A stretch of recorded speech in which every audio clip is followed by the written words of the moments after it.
Hey, what's up everyone? Known as Geeks. This is for a 2004 to 2006 Scion XB oxygen sensor for upstream or downstream replacement. What you need to do is you need to buy yourself a jack that supports your vehicle, and these are about 3,000 pounds plus. So get yourself something that's at least 4 tons, and the ones that have the jack stands plus, that you can put them on each side to support the jack itself. So where you need to put your jack is going to be right here where the frame is at. I don't know if you can see it. Right here, this is the frame. So you see how I have my jack? That's where you need to put it. And the little jocks, or whatever they call them, you put them on each side to support the jack itself.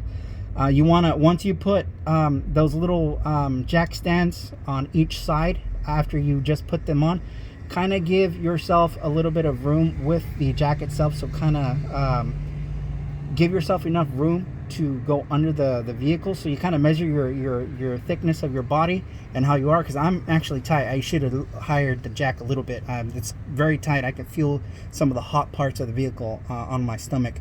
But it's very important that you do this while you haven't driven it yet.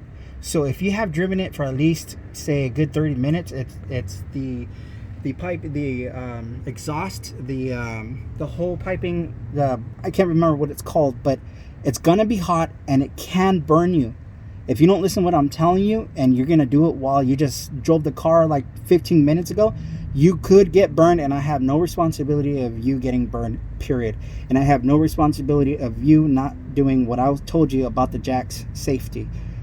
Get the same weight that you need, or get a jack stand that is higher in rated capacity, because these are 3,000 pounds. So get something 4 tons, 5 tons, whatever, and then get the 2 jacks that go on each side.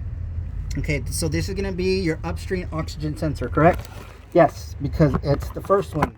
It's the very first one. So this one here. So in order for you to take this off, you can use a tool like this, and you can take it off. Another tool that you could use is the tools that you can rent from O'Reilly Auto or AutoZone, maybe Smith Auto too, or you can buy the socket. What it does is that if you can think about a spark plug socket, and if you haven't seen one, just look it up, spark plug socket. There is a cut down the line from the top all the way almost towards the bottom, and what that does, it allows this cable to pass through, so you can take the oxygen sensor off easily instead of pulling on the cable. Right back here, let's see if I can see it. Kind of sucks in this angle. You see where I'm pulling at? You see where it ends? Right in that spot right there. That spot right, let's see, right there where I'm pointing at. That's where the connector is.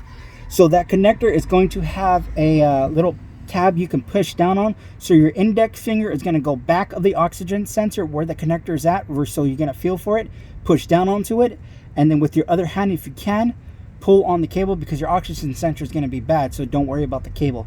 So pull on the cable if you can. If not, just try to grab it from that plastic piece, and then and just pull on it. Now don't be afraid that if you pull on the cable completely and you feel like it came off, the cable that's attached to the actual vehicle has a little clip. You can slide it off, and you can just always slide it right back on. It goes to a certain part, so you just got to check it out. I can't show you because it's too far in, and I'm using the front of my camera, but I'm going to show you how to take it off really quick. I'm not going to screw it off completely because I just finished doing it right now. And by the way, if you guys have any problems with oxygen sensors, for example, it says bank 1, but it doesn't tell you sensor 1, it's not going to be your oxygen sensor, period. I've tried so many times already. I tried different oxygen sensors, different brand names, NTK, and then I tried Denso, and it still doesn't want to work. Okay, so what you want to do is you want to adjust the level to this, and you want to get it into the grooves right here, into these grooves, because if you don't get into the grooves, you can start stripping it. So hoping that I don't strip it. I'm gonna show you. There, now I just took it off. See? Okay, so I'm not gonna take it off because I've already basically just showed you how to just take it off. So now you're done. And then for your new oxygen sensor, they usually come with a grease packet, a copper grease packet. Make sure you put it around the threads of the oxygen sensor, all the way around it. Don't be greedy with the grease. Make sure you put it around it. I think what this does, it prevents it, it gives it a good ground. I think that the chassis of the oxygen sensor is ground, but it also gives it prevent it from expanding or something like that. I'm not too sure. I can't tell you for sure, so don't quote me on that. So once you put in your oxygen sensor first, then put in your cable when you're replacing the new one. Oxygen sensor grease, install it, and then install the cable. It only goes one way. The hole on the oxygen sensor goes upwards towards the roof of the vehicle. So since you've already installed it, you make sure it's just tight enough as much as possibly can and doesn't go anywhere, but don't over tighten it because you can damage the threads. Now for the downstream is going to be right there. You do the exact same thing, and I think this is going to be the original design. Not too sure because this thing is rusted as fuck.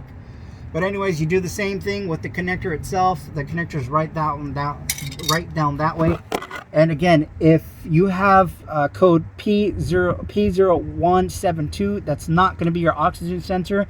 It's going to be, if it says running rich, that means it's probably one of your fuel injectors. Either you replace your fuel injectors, or you have a bad fuel injector, or have a bad fuel pump. But for me, I've already replaced my fuel injectors already, and I think one of them came bad. So I got to replace that one, see what happens with the old ones, because the old two of them work fine. It sprayed perfectly fine in a mist, and the other one just sprayed like a squirt. That's not what you're supposed to have. You're supposed to have a mist in your vehicle so it can atomize perfectly and combust perfectly. Because if it's just spraying, just squirting into your engine, you're not gonna have a good compression. It's not gonna combust correctly. So that's why it is very important to put good gas in your vehicle. Chevron, Shell, Kirkland, Sinclair, and a couple of others that I'm not naming, but there are a website that shows you exactly what good detergent gas brands are.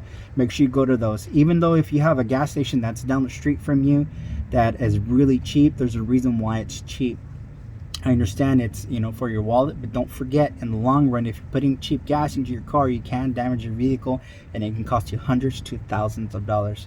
All right, guys, if you have any comments, questions, or concerns, please let me know in the comments below. If you guys want anything else you want me to show you how to install, and if I know how to do it, I'll make that vehicle as fast as I possibly can. And I do apologize for this video being too long. I just want to get into depth as much as I possibly can. All right, guys, it's Known as Geeks. Thanks for watching, and have yourself a great day.